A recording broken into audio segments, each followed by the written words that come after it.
അപ്പോൾ കുഞ്ഞാലി മരയ്ക്കാറ് അറബിക്കടലിലൂടെയാണല്ലോ നമ്മുടെ കേരളത്തിലെത്തിയത്. അങ്ങനെ കോഴിക്കോട് എത്തിയ സമയത്ത് കോഴിക്കോട് സാമൂതിരിയുടെ നാവിക പടത്തലവന്മാരുണ്ടായിരുന്നു. അവരാണ് കുഞ്ഞാലി മരയ്ക്കാർ എന്നാണ് അവരറിയപ്പെട്ടത്. അവരുടെ നേതൃത്വത്തിൽ ഇവർ ശക്തമായ പോർച്ചുഗീസുകാർക്കെതിരെ ചെറുത്തുനിൽപ്പുകളൊക്കെ ശക്തമായിട്ടുണ്ടായിരുന്നു. പക്ഷേ കുഞ്ഞാലി മരയ്ക്കാന്മാർക്ക് വിജയിക്കാൻ സാധിച്ചില്ല. കുഞ്ഞാലി മരയ്ക്കാന്മാരെക്കുറിച്ച് പറയുകയാണെങ്കിൽ കോഴിക്കോട് ഭരണം നടത്തിയിരുന്ന സാമൂതിരിമാരുടെ നാവികപ്പടയുടെ തലവന്മാരായിരുന്നു കുഞ്ഞാലി മരയ്ക്കാർ എന്നാണ് അവരറിയപ്പെട്ടത്. കോഴിക്കോട് ജില്ലയിലെ വടകരയ്ക്കടുത്തുള്ള പുതുപ്പണത്തെ മരയ്ക്കാർ കോട്ടയായിരുന്നു ഇവരുടെ ആസ്ഥാനം. ഇവർ 4 പേർ ഉണ്ടായിരുന്നു. പോർച്ചുഗീസുകാരുടെ കയ്യിൽ നിന്നും ചാലിയം കോട്ട തിരിച്ചു പിടിക്കാൻ സാമൂതിരിയെ സഹായിച്ചത് കുഞ്ഞാലി മൂന്നാമനാണ്. കുഞ്ഞാലി ഒന്നാമൻ, രണ്ടാമൻ, മൂന്നാമൻ, നാലാമൻ അങ്ങനെ ഉണ്ടായിരുന്നു. 4 പേരുണ്ടായിരുന്നു. അതിൽ കുഞ്ഞാലി മൂന്നാമനാണ് ചാലിയം കോട്ട തിരിച്ചു പിടിക്കാൻ സഹായിച്ചത്. ചാലിയം കോട്ടയിലെ വിജയത്തെ പ്രകീർത്തിച്ചുകൊണ്ട് ഖാസി മുഹമ്മദ്, അന്നത്തെ ഒരു പണ്ഡിതനായ ഒരു സാഹിത്യകാരനായ ഖാസി മുഹമ്മദ് ഒരു 16ാം നൂറ്റാണ്ടിൽ ഒരു അറബി കാവ്യം രചിച്ചു. അതിൻ്റെ പേരാണ് ഫത്തുൽ മുബീൻ. ഫത്തുൽ മുബീൻ അതിൻ്റെ മീനിങ് വ്യക്തമായ വിജയം എന്നായിരുന്നു. ഇസ്ലാം മതത്തിനും ഹിന്ദുധർമ്മത്തിനും വേണ്ടിയൊരുപോലെ പോരാടിയിടും ഹിന്ദുവായുള്ളൊരു രാജാവിനെ കണ്ടുപഠിക്കുവിൻ സുൽത്താൻമാരെ എന്ന വരികൾ അക്കാലത്തെ സാമുദായിക സൗഹാർദ്ദത്തെ സൂചിപ്പിക്കുന്നു.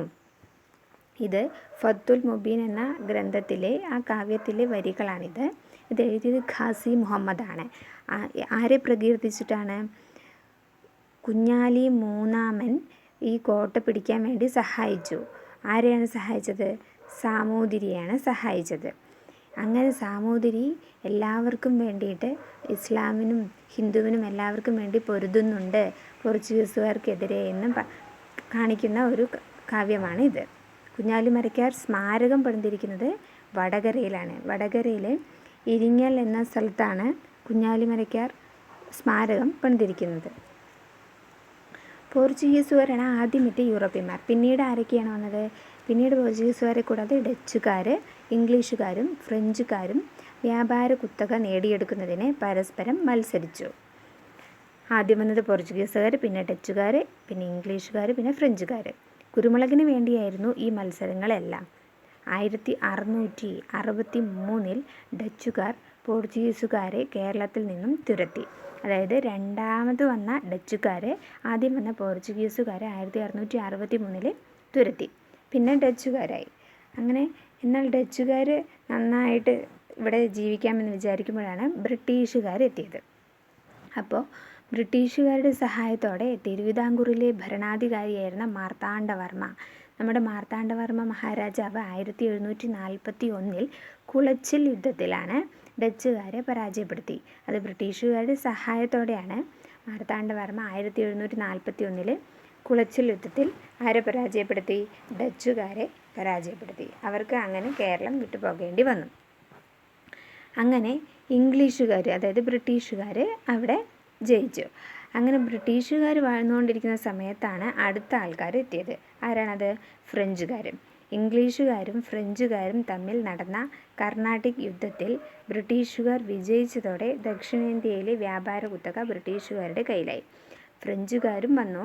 ഫ്രഞ്ചുകാരും ഇംഗ്ലീഷുകാരും തമ്മിൽ കർണാട്ടിക് യുദ്ധങ്ങൾ ഉണ്ടായി. അങ്ങനെ ഈ കർണാട്ടിക് യുദ്ധങ്ങളിൽ നിന്ന് ബ്രിട്ടീഷുകാർ ജയിച്ചു. അങ്ങനെയാണ് ബ്രിട്ടീഷുകാർക്ക് ഈ വ്യാപാര കുത്തക അവരുടെ കയ്യിലായത്. കുളച്ചൽ യുദ്ധത്തെക്കുറിച്ച് പറയുകയാണെങ്കിൽ, കുളച്ചൽ യുദ്ധം ഡച്ചുകാരെ സംബന്ധിച്ചിടത്തോളം അത്യന്തം വിനാശകരമായിരുന്നു. പ്ലാസി യുദ്ധത്തെ പോലെ ഇതും ഒരു മഹായുദ്ധമൊന്നും ആയിരുന്നില്ല.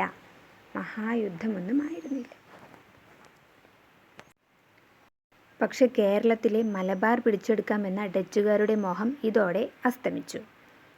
ഡച്ചുകാരുടെ ആയുധബലത്തിനേറ്റ ആദ്യത്തെ ശക്തിയേറിയ പ്രഹരമായിരുന്നു കുളച്ചൽ യുദ്ധം. അതിൻ്റെ ആഘാതത്തിൽ നിന്നും മുക്തി നേടാൻ പിന്നീട് ഒരിക്കലും അവർക്ക് കഴിഞ്ഞില്ല. ഇതുതന്നെയാണ് ഈ യുദ്ധം കൊണ്ടുണ്ടായ ധാർമ്മിക നേട്ടവും. Sardar KM Panicker history of Kerala എന്നതിൽ എഴുതിയ ഒരു വാചകമാണിത് നമ്മൾ വായിച്ചത്. ഈ ഡച്ചുകാർക്ക് കുളച്ചൽ യുദ്ധം വളരെ ആഘാതമായി എന്നാണ് പറയുന്നത്. 1741 നടന്ന മാർത്താണ്ഡവർമ്മയും ബ്രിട്ടീഷുകാരും ചേർന്ന് ഡച്ചുകാർക്ക് നേരെ ഉണ്ടായ യുദ്ധമാണ് കുളച്ചൽ യുദ്ധം. ഇംഗ്ലീഷ് ഈസ്റ്റ് ഇന്ത്യ കമ്പനി കേരളത്തിലേക്ക്. ഇംഗ്ലീഷ് ഈസ്റ്റ് ഇന്ത്യ കമ്പനി 1600 തന്നെ ലണ്ടനിൽ സ്ഥാപിച്ചിരുന്നു. ലണ്ടനിൽ തന്നെ ഇംഗ്ലീഷ് ഈസ്റ്റ് ഇന്ത്യ കമ്പനി രൂപീകരിച്ചു. എന്നാൽ ഇന്ത്യയിലേക്ക് വന്നത് 1608-ലാണ്. 1608-ലാണ് സൂറത്തിൽ വന്നത്. വില്യം ഹോക്കിൻസാണ് ഇന്ത്യയിൽ വന്നത്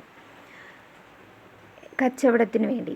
എന്നാൽ ആദ്യമായി ഇന്ത്യയിലേക്ക് വന്ന ബ്രിട്ടീഷുകാരൻ ആരാ എന്ന് ചോദിച്ചു കഴിഞ്ഞാൽ മാസ്റ്റർ റാൽഫ് ഫിച്ച് എന്നാണ് പേര്. ഈ റാൽഫ് ഫിച്ച് വന്നത് ഈ കച്ചവടത്തിനായിട്ടല്ല, കാണുന്നതിന് വേണ്ടിയാണ്. ഇന്ത്യ കാണാൻ വേണ്ടിയിട്ടാണ് വന്നത്. ഇന്ത്യ മുഴുവൻ ചുറ്റിക്കണ്ട് അതിനെക്കുറിച്ച് ബുക്ക് എഴുതുകയൊക്കെയാണ് ചെയ്തത്. അതിൽ നിന്ന് പ്രചോദനം ഉൾക്കൊണ്ടിട്ടാണ് പിന്നീട് കച്ചവടത്തിനായി വന്നത്. അത് 1608 വില്യം ഹോക്കിൻസ് വന്നു. പിന്നെ നമ്മുടെ കേരളത്തിലേക്ക് വന്നത് ആദ്യമായിട്ട് 1615-ലാണ് കേരളത്തിലേക്ക് എത്തിയത്. കേരളത്തിൽ ക്യാപ്റ്റൻ വില്യം കീലിംഗ് ആണ് നമ്മുടെ കേരളത്തിൽ ആദ്യമായി വന്ന ബ്രിട്ടീഷുകാർ. 1615 കേരളത്തിലെത്തിയ ബ്രിട്ടീഷുകാർ സാമൂതിരിയെ സന്ദർശിക്കുകയും വ്യാപാര ഉടമ്പടിയിൽ ഒപ്പുവെക്കുകയും ചെയ്തു. പിന്നീട് വിഴിഞ്ഞത്തും തലശ്ശേരിയിലും അഞ്ചുതെങ്ങിലും പാണ്ടികശാലകൾ, അതായത് സംഭരണ കേന്ദ്രങ്ങൾ ആരംഭിക്കാനുള്ള അനുമതി കമ്പനി കരസ്ഥമാക്കി. എവിടെയൊക്കെയാണ് കരസ്ഥമാക്കിയത് പാണ്ടികശാലകൾ? അതായത് വിഴിഞ്ഞത്ത്,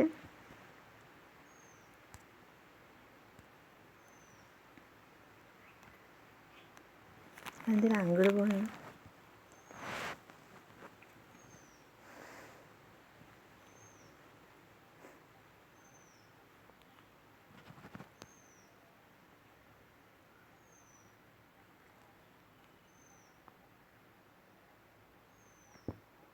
കൊല്ലപ്പാ.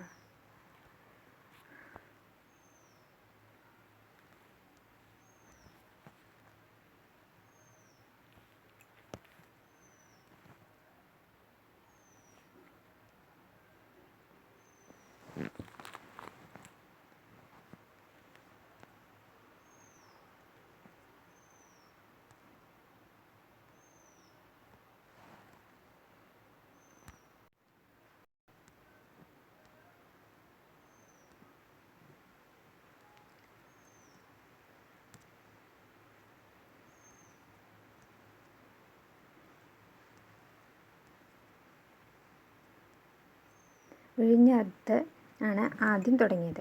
തുടർന്ന് ആറ്റിങ്ങൽ, തിരുവനന്തപുരം, റാണിയിൽ നിന്ന് അഞ്ചുതെങ്ങിൽ കോട്ട പണിയാനുള്ള അനുവാദം നേടിയെടുത്തു. പിൽക്കാലത്ത് പടിഞ്ഞാറൻ തീരത്തെ ബ്രിട്ടീഷുകാരുടെ ഏറ്റവും പ്രധാന സൈനിക കേന്ദ്രമായി അഞ്ചുതെങ്ങ് മാറി. അഞ്ചുതെങ്ങിൽ കോട്ട പണിയാൻ വേണ്ടിയിട്ടാണ് കൂടുതലായിട്ട് ഇവർ ശ്രമിച്ചത്. അഞ്ചുതെങ്ങിനെ ബ്രിട്ടീഷ് സൈനിക കേന്ദ്രമാക്കിയതിനാൽ നാട്ടുകാർക്ക് ശക്തമായ പ്രതിഷേധമുണ്ടായിരുന്നു. 1721 ആറ്റിങ്ങൽ റാണിക്ക് സമ്മാനവുമായി പോകുകയായിരുന്ന 150ഓളം പേരുള്ള ഇംഗ്ലീഷ് സംഘത്തെ നാട്ടുകാർ വധിച്ചു. ഇത് ആറ്റിങ്ങൽ കലാപം എന്നറിയപ്പെട്ടു. എന്താണ് ആറ്റിങ്ങൽ കലാപം? അതായത് ആറ്റിങ്ങലിൽ ഇവർ കച്ചവടം തുടങ്ങി, അഞ്ചുതെങ്ങിൽ കോട്ടയും പണിതു. അങ്ങനെ ഇവരുടെ കുത്തക ഇവർ നേടിക്കൊണ്ടിരിക്കുകയാണ്. ആ സമയത്ത് ആറ്റിങ്ങലിൽ റാണി ഉണ്ടായിരുന്നു. റാണിയെ ഇവർ കുറച്ചുകൂടി സന്തോഷിപ്പിക്കുന്നതിന് വേണ്ടി 1721 അവർക്കൊരു സമ്മാനവുമായി 150 പേരുള്ള ഇംഗ്ലീഷുകാരുടെ സംഘം പോയിക്കൊണ്ടിരിക്കുകയായിരുന്നു. നാട്ടുകാർക്ക് അത് ഇഷ്ടമില്ലാത്തതിനാൽ അവർ അതിനെ സംഘടിതമായി കലാപമുണ്ടാക്കി, എതിർത്തു. ഇതാണ് ആറ്റിങ്ങൽ കലാപം. അങ്ങനെ കുറേശ്ശെ അവർക്കാവുന്ന ഭാഗങ്ങൾ ബ്രിട്ടീഷുകാർ പിടിച്ചെടുക്കാൻ തുടങ്ങി. കേരളത്തിലെ ആദ്യത്തെ സംഘടിത കലാപമായി അങ്ങനെ ആറ്റിങ്ങൽ കലാപം കണക്കാക്കുന്നു. മൈസൂരിലെ ഭരണാധികാരികളും ബ്രിട്ടീഷുകാരും തമ്മിൽ 1792 ഒപ്പിട്ട ശ്രീരംഗപട്ടണം സന്ധി പ്രകാരം മലബാർ ബ്രിട്ടീഷുകാർക്ക് ലഭിച്ചു. അതായത് ആ സമയത്ത് മൈസൂരിൽ ഈ ഭരിക്കുന്ന ഭരണാധികാരികളുടെ ടിപ്പു സുൽത്താനൊക്കെ, ആ ടിപ്പു സുൽത്താനും ബ്രിട്ടീഷുകാരും തമ്മിൽ യുദ്ധം നടന്നു. അങ്ങനെയുള്ള യുദ്ധത്തിൽ അവർ അവസാനം സന്ധി വെക്കേണ്ടി വന്നു. ആ സന്ധിയാണ് 1792 ശ്രീരംഗപട്ടണം സന്ധി. ശ്രീരംഗപട്ടണം സന്ധിയിൽ എന്ത് സംഭവിച്ചു? മലബാർ ബ്രിട്ടീഷുകാരുടെ പ്രദേശമായി കൊടുത്തു. അങ്ങനെ കൊടുക്കേണ്ടി വന്ന സമയത്താണ് ബ്രിട്ടീഷുകാർ മലബാർ കൈയടക്കിയപ്പോൾ പിന്നീട് പതുക്കെ കൊച്ചി രാജാവിനോടും അവർ കൂറ് പുലർത്തി. കൊച്ചി രാജാവിന് വേണ്ടി സഹായങ്ങളൊക്കെ ചെയ്തു കൊടുത്ത് പതുക്കെ കൊച്ചി രാജാവ് ബ്രിട്ടീഷ് മേൽക്കോയ്മ അംഗീകരിച്ചു. അങ്ങനെ കപ്പം കൊടുക്കാൻ നിർബന്ധിതനായി. കൊച്ചി രാജാവ് ബ്രിട്ടീഷുകാർക്ക് കപ്പം കൊടുക്കാൻ തുടങ്ങി. അങ്ങനെ 1795 ആകുമ്പോഴേക്കും അതിലെ ഉടമ്പടി പ്രകാരം തിരുവിതാംകൂറും പതുക്കെ കീഴടക്കി. തിരുവിതാംകൂറും ബ്രിട്ടീഷ് മേൽക്കോയ്മ അംഗീകരിച്ചു. അങ്ങനെ പതുക്കെയാണ് നമ്മുടെ കേരളം മുഴുവനും അവർ കരസ്ഥമാക്കിയത്. പകരമായി ശത്രുക്കളിൽ നിന്ന് സംരക്ഷണം ബ്രിട്ടീഷുകാർ വാഗ്ദാനം ചെയ്തു. അവരെന്ത് വാഗ്ദാനമാണ് ചെയ്യുന്നത്? കേരളത്തിലുള്ളവർക്ക് നമ്മൾ സംരക്ഷണം നൽകാമെന്ന വാഗ്ദാനം കൊടുത്തിട്ടാണ് തിരുവിതാംകൂറിനെയൊക്കെ വരുതിയിലാക്കിയത്. അങ്ങനെ മലബാറിൽ നേരിട്ടും കൊച്ചിയിലും തിരുവിതാംകൂറിലും സാമന്ത രാജാക്കന്മാർ വഴിയും ബ്രിട്ടീഷുകാർ ഭരണം നടത്തി. ചുരുക്കത്തിൽ 18-ാം നൂറ്റാണ്ടോടെ കേരളം പൂർണ്ണമായും ബ്രിട്ടീഷ് ആധിപത്യത്തിൽ കീഴിലായി. അവർ സാമന്ത രാജാക്കന്മാരാണെന്നും പറഞ്ഞ് ബ്രിട്ടീഷുകാർ കൊച്ചിയിലെയും തിരുവിതാംകൂർ രാജാക്കന്മാരെയും നല്ല രീതിയിൽ കണ്ട് അവസാനം കപ്പം വാങ്ങി അങ്ങനെയാണ് അവർ കയ്യിലാക്കിയത്. അങ്ങനെ ഈ കേരളം മുഴുവനും പ്രദേശങ്ങളും ബ്രിട്ടീഷുകാരുടെ അധികാരത്തിൻ്റെ കീഴിലാക്കി. അതിനുശേഷം എന്ത് സംഭവിച്ചു? കേരളത്തിലെ ബ്രിട്ടീഷ് ആധിപത്യത്തോടുള്ള വെല്ലുവിളികളാണ് പിന്നീട് നടന്നത്. കാരണം ബ്രിട്ടീഷിൻ്റെ ആധിപത്യത്തിലായി കേരളം മുഴുവനും.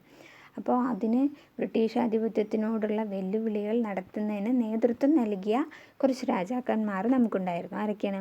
തിരുവിതാംകൂറിലെ നമ്മുടെ വേലുത്തമ്പി ദളവയും കൊച്ചിയിലെ പാലിയത്തച്ഛനും മലബാറിലെ പഴശ്ശിരാജയുമാണ് ഈ ബ്രിട്ടീഷുകാർക്കെതിരെയുള്ള വെല്ലുവിളികളിൽ നേതൃത്വം നൽകിയത്. മലബാർ, തിരുവിതാംകൂർ, കൊച്ചി തുടങ്ങിയ പ്രദേശങ്ങൾ ബ്രിട്ടീഷ് നിയന്ത്രണത്തിൽ വന്നത് എങ്ങനെ? അതാണിപ്പോൾ പറഞ്ഞത്. ഇനി ബ്രിട്ടീഷുകാർക്കെതിരെ നടന്ന ആദ്യകാല ചെറുത്തുനിൽപ്പുകൾ. ബ്രിട്ടീഷുകാർക്കെതിരെ വേലുത്തമ്പി ദളവയുടെ കുണ്ടറ വിളംബരത്തിൽ നിന്നാണ് തുടങ്ങുന്നത്. വേലുത്തമ്പി ദളവ എവിടെയാണ് ചെയ്തത്? തിരുവിതാംകൂറിലാണ് വേലുത്തമ്പി ദളവ നേതൃത്വം നൽകിയത്. അന്യരുടെ രാജ്യങ്ങൾ വഞ്ചന കൊണ്ട് കൈയടക്കുന്നത് അവരുടെ വംശപാരമ്പര്യമാണ്. അങ്ങനെ ഒരു രാജ്യം അവരുടെ കൈപ്പിടിയിൽ അമർന്നാൽ അവരുടെ പട്ടാളം അവിടുത്തെ രാജധാനിയും കോട്ടയും തങ്ങളുടെ രക്ഷാശാസനത്തിൽ കൊണ്ടുവരും. രാജാവിൻ്റെയും അഭിജാതവർഗത്തിൻ്റെയും പരമ്പരാഗതമായ അന്തസ്സും പദവികളും ആചാരാനുഷ്ഠാനങ്ങളും എല്ലാം അതോടെ അവസാനിക്കും. ഉൾപ്പെടെയുള്ള എല്ലാ വ്യാപാരങ്ങളും അവരുടെ കുത്തകയാകും. വസ്തുക്കളും വീടും വയലുകളും ഫലവൃക്ഷത്തോട്ടങ്ങളും അവരുടേതാകും. ഏറ്റവും നിസ്സാരമായ കുറ്റങ്ങൾക്ക് പോലും അവരുടെ നികൃഷ്ട ജന്മാക്കളായ കിങ്കരന്മാർ കഠിന ശിക്ഷ നൽകും. ഇതൊക്കെ ഈ കുണ്ടറ വിളംബരത്തിലൂടെ വേലുത്തമ്പി ദളവ പറഞ്ഞതാണ്. 1809 കുണ്ടറ വിളംബരം നടന്നത്. രാഷ്ട്രീയ ആധിപത്യം കൈക്കലാക്കിയ ബ്രിട്ടീഷുകാർ രാജാക്കന്മാരുടെയും നാടുവഴികളുടെയും അധികാരത്തിൽ ഇടപെടാൻ തുടങ്ങി. നൂറ്റാണ്ടുകളായി അനുഭവിച്ചുകൊണ്ടിരുന്ന സ്വാതന്ത്ര്യത്തിൻ്റെയും അവകാശങ്ങളുടെയും മേലുള്ള കൈകടത്തലുകൾ ഇവർക്ക് ഇഷ്ടമായില്ല. ഇതിനെതിരെ മലബാറിലും കൊച്ചിയിലും തിരുവിതാംകൂറിലും ബ്രിട്ടീഷുകാർക്കെതിരെ ചെറുത്തുനിൽപ്പുകൾ വളർന്നു വന്നു. മലബാറിലെ ബ്രിട്ടീഷുകാർക്കെതിരെ ചെറുത്തുനിൽപ്പുകൾക്ക് നേതൃത്വം കൊടുത്ത രാജാവാണ് പഴശ്ശിരാജാവ്. തിരുവിതാംകൂറിൽ വേലുത്തമ്പി ദളവയാണെങ്കിൽ മലബാറിലെ പഴശ്ശിരാജാവാണ്. കൊച്ചിയിൽ പാലിയത്തച്ഛൻ. ഇനി മലബാറിലെ നേതൃത്വം കൊടുത്ത രാജാവായ പഴശ്ശിരാജയെ വിളിക്കുന്ന പേരാണ് കേരള സിംഹം എന്നാണ് പഴശ്ശിരാജ അറിയപ്പെട്ടത്. കേരള സിംഹം എന്ന പേരിൽ അറിയപ്പെട്ട പഴശ്ശിരാജയെ ബ്രിട്ടീഷ് രേഖകളിൽ പൈച്ച് രാജ എന്നും കെട്ടിയോട്ട് രാജ എന്നുമാണ് വിശേഷിപ്പിക്കുന്നത്. പഴശ്ശിരാജാവിൻ്റെ ജീവിതം ഇതിവൃത്തമാക്കി സർദാർ KM പണിക്കർ കേരള സിംഹം എന്ന പേരിൽ ഒരു ചരിത്ര നോവൽ എഴുതിയിട്ടുണ്ട്. ഇത് വളരെ ഇമ്പോർട്ടൻ്റ് ആണ്. ബ്രിട്ടീഷുകാർക്ക് പിടികൊടുക്കാതെ തൻ്റെ വജ്രമോതിരം വിഴുങ്ങി പഴശ്ശിരാജാവ് ആത്മഹത്യ ചെയ്തതായാണ് നോവലിലെ പരാമർശം. ബ്രിട്ടീഷുകാർക്ക് പഴശ്ശിരാജാവിനെ തോൽപ്പിക്കാൻ സാധിച്ചിട്ടില്ല. പഴശ്ശിരാജാവ് സ്വയം ആത്മഹത്യ ചെയ്യുകയാണ് ചെയ്തത്. പഴശ്ശി കലാപങ്ങൾ എപ്പോഴൊക്കെയാണ് ഉണ്ടായിട്ടുള്ളത്? ബ്രിട്ടീഷ് ആധിപത്യത്തിനെതിരെ മലബാറിൽ നടന്ന ശക്തമായ ചെറുത്തുനിൽപ്പിന് നേതൃത്വം നൽകിയത് മലബാറിലെ കോട്ടയം രാജകുടുംബത്തിലെ കേരളവർമ്മ പഴശ്ശി രാജാവാണ്. അങ്ങനെ പഴശ്ശി രാജാവ് നേതൃത്വം നൽകി പഴശ്ശി കലാപങ്ങൾ ഉണ്ടായിട്ടുണ്ട്. പഴശ്ശി രാജാവിന് അറിയപ്പെട്ടത് കേരള സിംഹം, കെട്ടിയോട്ട് രാജ, പഴശ്ശിരാജ എന്നിവയൊക്കെയാണ്. പിന്നെ KM പണിക്കർ, സർദാർ KM പണിക്കറാണ് പഴശ്ശിരാജയെക്കുറിച്ചിട്ട് എഴുതിയിരിക്കുന്നത്. ഒരു നോവൽ എഴുതിയിട്ടുണ്ട്. പഴശ്ശിരാജാവിൻ്റെ ജീവിതം ചരിത്രം ഇതിവൃത്തമാക്കി എഴുതിയതാണ് കേരള സിംഹം എന്ന പേരിൽ ഒരു നോവൽ.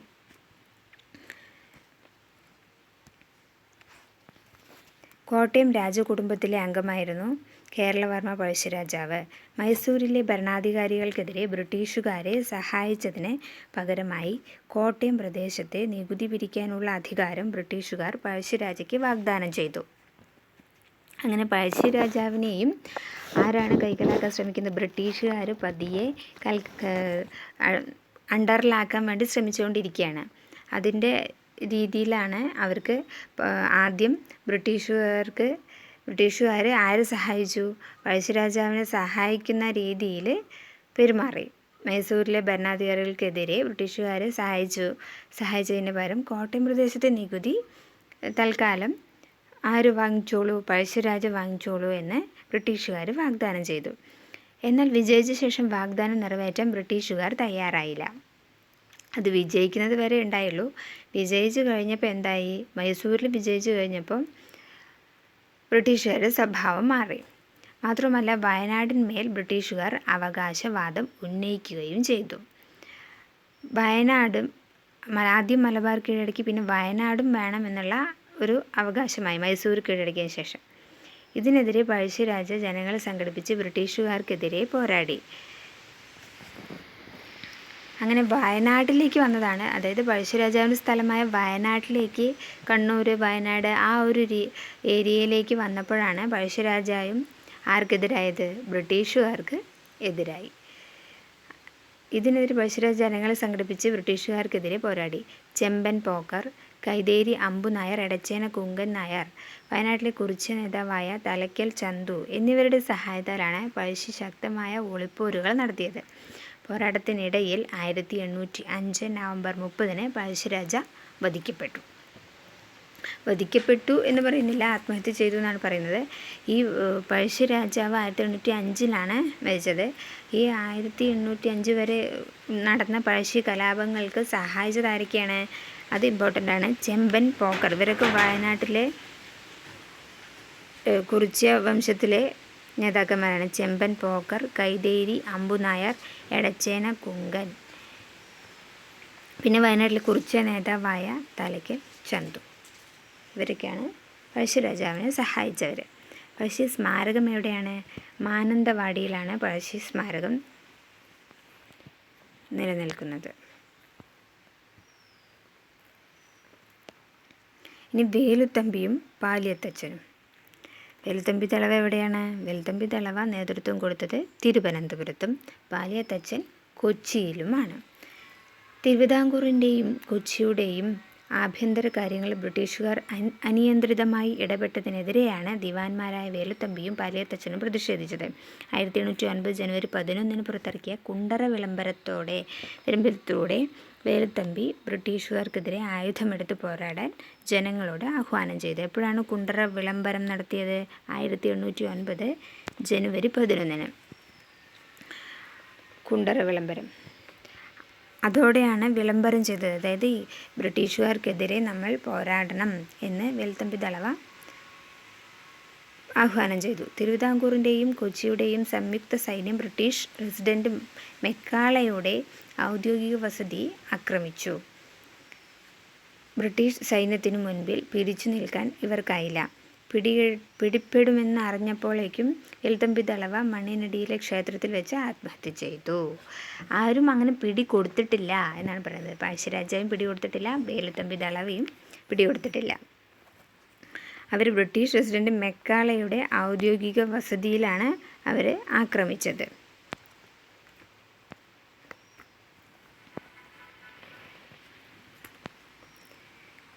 അങ്ങനെ വേലുത്തമ്പി ദളവ എവിടെയാണ്? മണ്ണിനടിയിലെ ക്ഷേത്രത്തിൽ വെച്ച് ആത്മഹത്യ ചെയ്തു. അരിശം തീരാത്ത ബ്രിട്ടീഷുകാർ എന്ത് ചെയ്തു? വേലുത്തമ്പി ദളവയുടെ മൃതശരീരം എടുത്തു തിരുവനന്തപുരത്തെ കണ്ണമ്മൂലയിൽ കെട്ടിത്തൂക്കി പാലിയത്തച്ഛനെ മദ്രാസിലേക്ക് നാടുകടത്തുകയും ചെയ്തു. അങ്ങനെ വേലുത്തമ്പി ദളവയെ വധിക്കാൻ സാധിക്കാത്തതിൻ്റെ അരിശം തീർക്കുന്നതിന് വേണ്ടി ബ്രിട്ടീഷുകാർ ആ മൃതശരീരം എടുത്ത് തിരുവനന്തപുരത്തിലെ കണ്ണമ്മൂലയിൽ കെട്ടിത്തൂക്കി. പാലിയത്തച്ഛനെ എന്ത് ചെയ്തു? മദ്രാസിലേക്ക് നാടുകടത്തി. പഴശ്ശിരാജാവ്, വേലുത്തമ്പി ദളവ, പാലിയത്തച്ഛൻ എന്നിവരുടെ പരാജയത്തോടെ ബ്രിട്ടീഷുകാരോടുള്ള നാടുവഴികളുടെ എതിർപ്പ് അവസാനിച്ചു. എന്നാൽ ജനകീയ ചെറുത്തുനിൽപ്പുകൾ തുടർന്നു. അതായത് ബ്രിട്ടീഷുകാർക്ക് എതിരെയുള്ള ചെറുത്തുനിൽപ്പുകൾക്ക് നേതൃത്വം കൊടുത്തത് ഇവർ 3 പേരുമാണ്. ഇവർ 3 പേരുടെയും അവസാനത്തോടെ ഏകദേശം ജനങ്ങൾ എന്ത് സംഭവിച്ചു? അവരുടെ കീഴിലായി.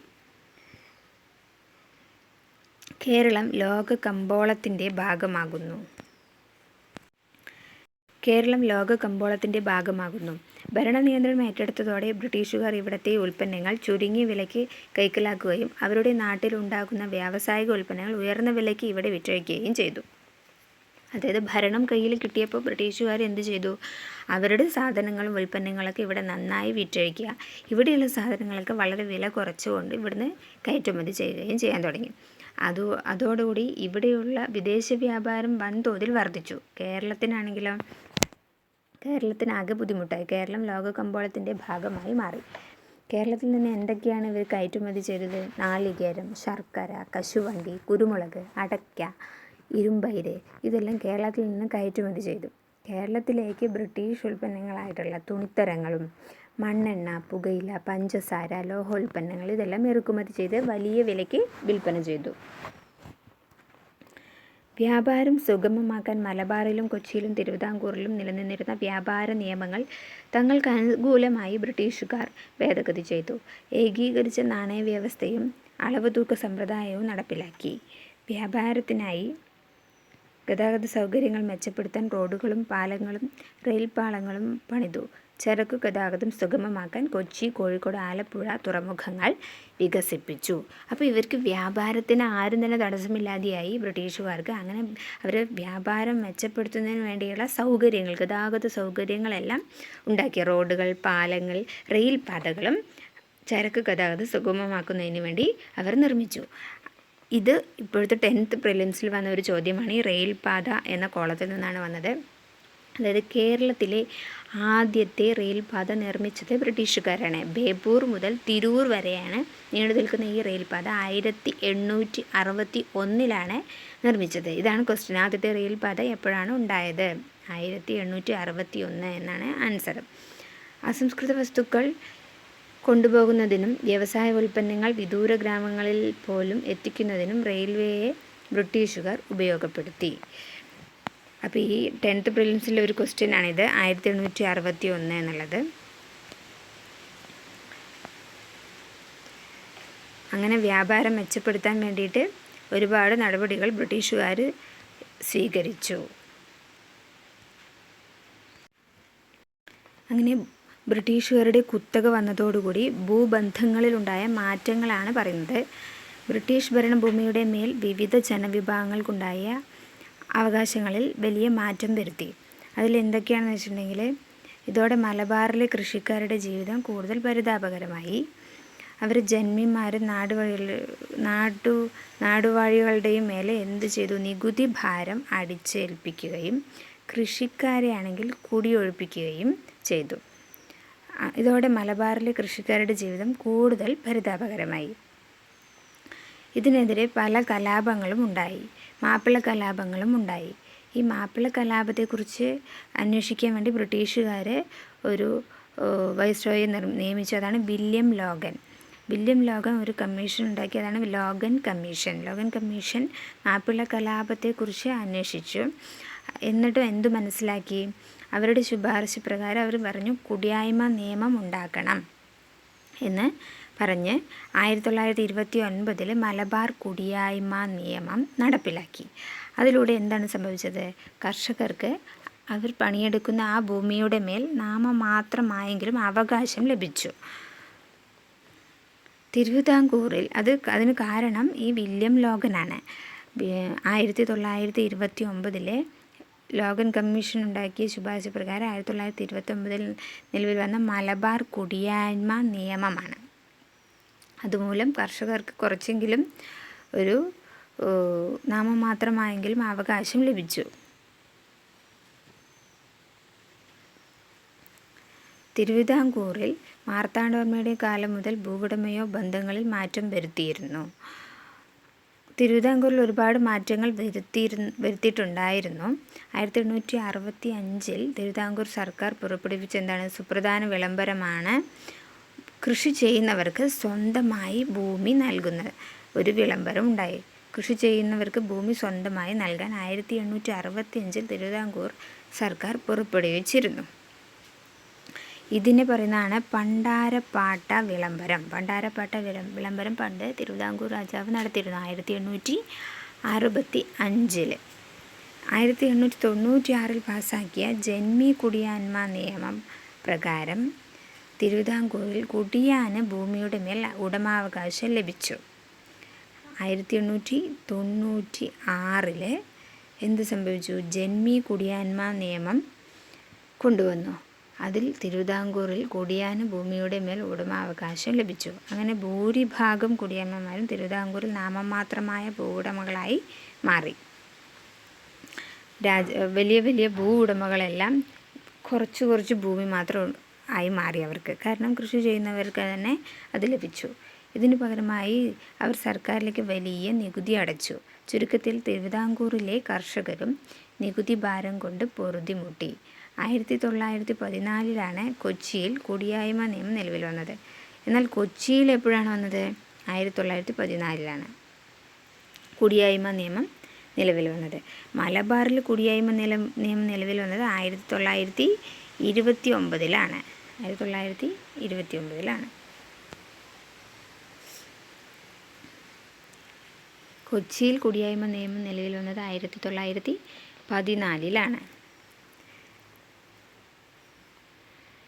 തിരുവിതാംകൂറിൽ നേരത്തെ വന്നിരുന്നു. 1896 തിരുവിതാംകൂറിൽ വന്നിരുന്നു. ഇനി തിരുവിതാംകൂറിൽ 1865 പണ്ടാരപ്പാട്ട വിളംബരം വന്നു. കൊച്ചിയിൽ 1914 കുടിയായ്മ നിയമം വന്നത്. മലബാറിലാണെങ്കിൽ മലബാർ കുടിയായ്മ നിയമം വന്നത് 1929. ഓക്കെ.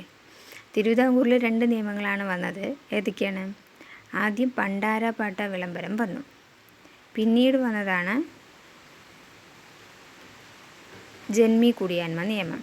1865 തിരുവിതാംകൂർ സർക്കാർ പുറപ്പെടുവിച്ചതാണ് പണ്ടാരപ്പാട്ട വിളംബരം. ആ വിളംബരത്തോടുകൂടി കൃഷി ചെയ്യുന്ന ഭൂമി അവർക്ക് സ്വന്തമായിട്ട് കൊടുത്തു. കൂടാതെ 1896 വീണ്ടും എന്ത് പാസ്സാക്കി? ജന്മി കുടിയാൻ നിയമം പാസ്സാക്കി.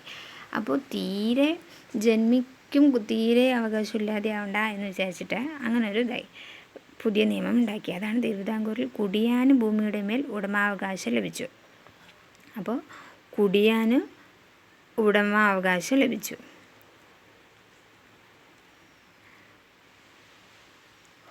അതെപ്പോഴാണ്? 1896. ആദ്യം 1865 പണ്ടാരപ്പാട്ട വിളംബരം, പിന്നെ 1896 ജന്മി കുടിയാന്മ നിയമം. തിരുവിതാംകൂറിൽ അങ്ങനെ 2 നിയമം വന്നു. കൊച്ചിയിലാണെങ്കിലോ 1914 കുടിയാന്മ നിയമം. മലബാറിലാണെങ്കിൽ ഈ 1929 ലോഗൻ കമ്മീഷൻ്റെ ഇത് പ്രകാരമാണ് മലബാർ കുടിയായ്മ നിയമം വന്നത്. അടുത്തത് കാർഷിക മേഖലയിലെ വാണിജ്യവൽക്കരണമാണ് പറയുന്നത്. കാർഷിക മേഖലയിൽ എന്തൊക്കെയാണ് സംഭവിച്ചത് എന്നാണ് പറയുന്നത്. ബ്രിട്ടീഷ് ആധിപത്യം കേരളത്തിൽ കർഷക രീതിയിൽ വലിയ മാറ്റങ്ങൾ വരുത്തി. കേരളീയ ഉൽപ്പന്നങ്ങൾക്ക് വിദേശ കമ്പോളങ്ങളിൽ ധാരാളം ആവശ്യക്കാരുണ്ടായിരുന്നു. ഇവിടുന്ന് മുഴുവനും കയറ്റുമതി ചെയ്തുകൊണ്ടിരിക്കുകയാണ് ബ്രിട്ടീഷുകാർ. മലയോര പ്രദേശങ്ങളിലെ കാപ്പി, തേയില, ഏലം, റബ്ബർ എന്നിവ വൻകിട തോട്ടങ്ങളിലായി കൃഷി ചെയ്യാൻ തുടങ്ങി. കാരണം അതിനൊക്കെ ആവശ്യക്കാർ പുറം രാജ്യങ്ങളിൽ കൂടുതലാണെന്ന് അവർക്ക് മനസ്സിലായി. മറ്റു വിളകൾ കൃഷി ചെയ്തതോടെ നെല്ലിൻ്റെ ഉൽപ്പാദനം കുറഞ്ഞു. നെല്ല് അവർ അത്രത്തോളം കോൺസെൻട്രേറ്റ് ചെയ്തില്ല. പകരം എന്തിനാണ് കോൺസെൻട്രേറ്റ് ചെയ്തത്? കാപ്പി, തേയില, ഏലം, റബ്ബർ എന്നിവയാണ് കൂടുതലായിട്ട് നോക്കിയത്. പല പ്രദേശങ്ങളിലും ഭക്ഷ്യക്ഷാമം പടർന്നു പിടിച്ചു അതുകൊണ്ട്. കാരണം നെല്ലിൻ്റെ ഉൽപ്പാദനം കുറഞ്ഞു.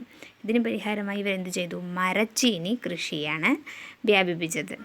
നെല്ലിന് പകരം അവർ കുറേ മരച്ചീനി നട്ടു. നിലമ്പൂരിലെ തേക്കിൻ തോട്ടമാണ് ഇത് കാണിച്ചിരിക്കുന്നത്.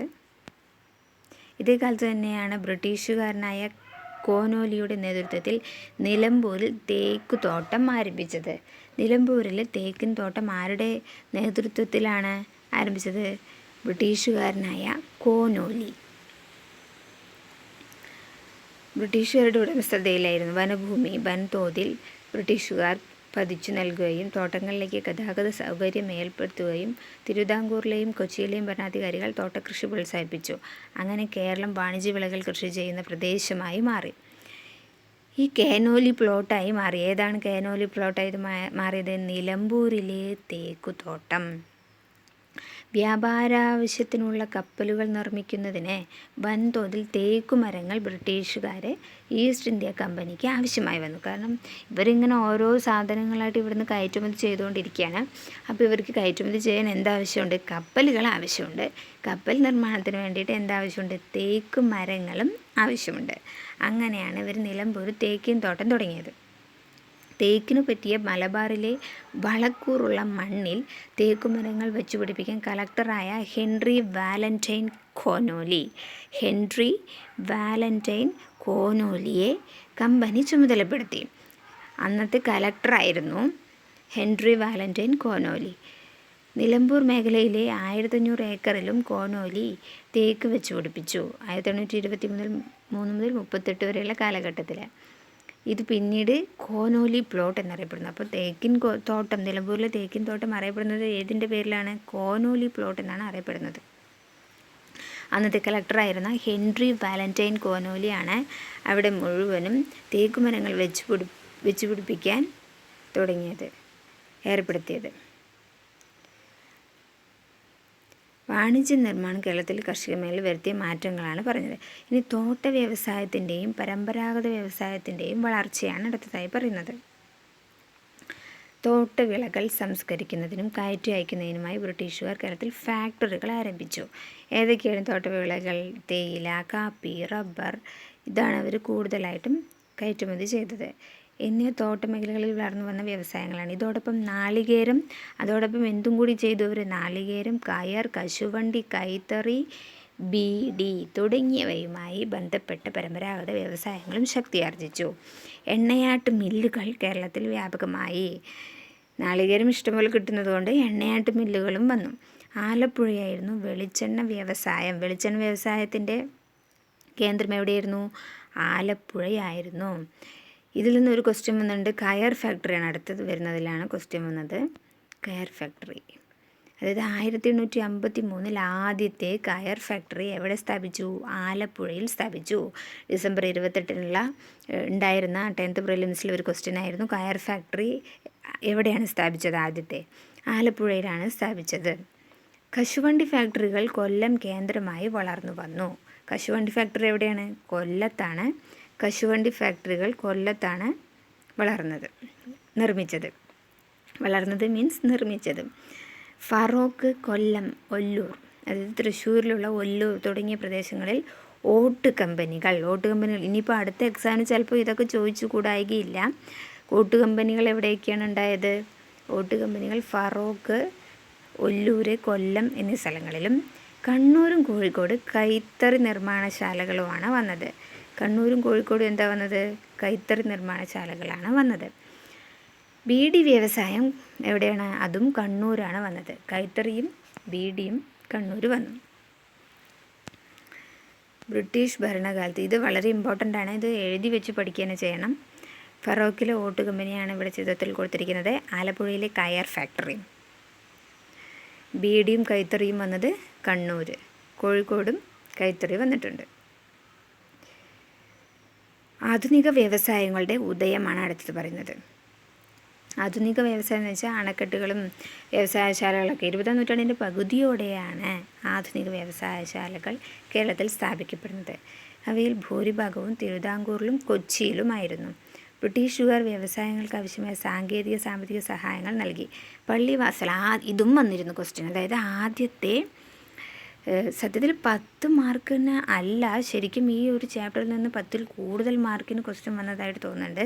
കാരണം സാമ്പത്തിക സഹായങ്ങൾ, ഈ പള്ളിവാസൽ, ആദ്യത്തെ വൈദ്യുത നിലയം സ്ഥാപിക്കപ്പെട്ടത് എവിടെയാണ്? പള്ളിവാസൽ എന്ന ക്വസ്റ്റ്യനും അതിൽ വന്നിരുന്നു. ആധുനിക വ്യവസായങ്ങളുടെ വളർച്ച ത്വരിതപ്പെടുത്തി. അക്കാലത്ത് സ്ഥാപിക്കപ്പെട്ട മറ്റ് വ്യവസായശാലകളാണ് ഇവിടെ കൊടുത്തിരിക്കുന്നത്. ഏതൊക്കെയാണ്?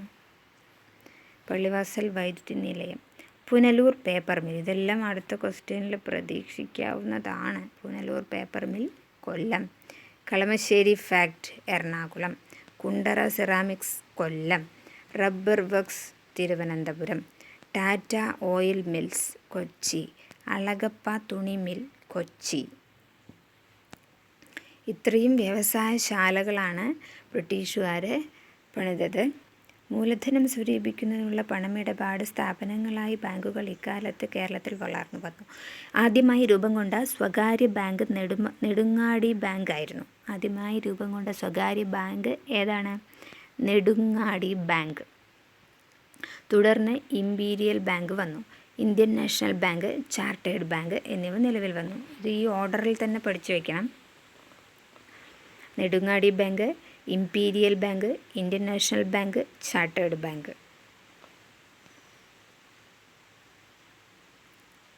ഇനി സാംസ്കാരിക മേഖലയിലെ ബ്രിട്ടീഷ് സ്വാധീനമാണ് പറയുന്നത്. ഇത് അടുത്ത വീഡിയോയിൽ ചെയ്യുന്നതാണ്.